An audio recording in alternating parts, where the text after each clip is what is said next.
అందరికీ ఈజీగా ఉండే సింపుల్గా పాస్తా ఎలా చేయాలో చూసేయండి. మరి ఇక్కడ పాస్తా ఉడికేటప్పుడు కొంచెం అయితే ఆయిల్ వేసేసుకోండి, అతుక్కోకుండా ఉంటుంది.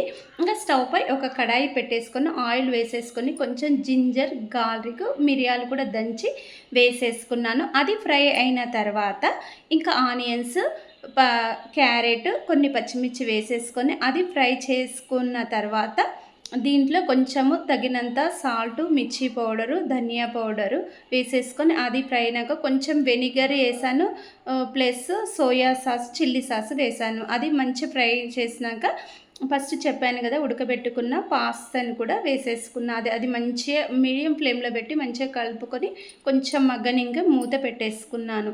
ఇంకా తర్వాత ఇది మంచి మగ్గిన తర్వాత మనము కొంచెం కొత్తిమీర వేసుకుంటే అంతే, సింపుల్గా అయిపోతుంది. అంటే ఎలా సింపుల్గా చేయాలో నేను చూపించాను. చాలామంది క్రీమ్స్ అవల్ల వేసుకుంటారు, కానీ ఇంట్లో ఉండే వాటితో ఈజీగా ఎలా చేయాలో చూపించాను.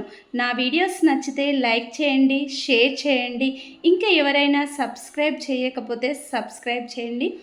మరిన్ని మంచి మంచి వీడియోస్తో మీ ముందు ఉంటాను. అంతవరకు ఉంటాను మరి.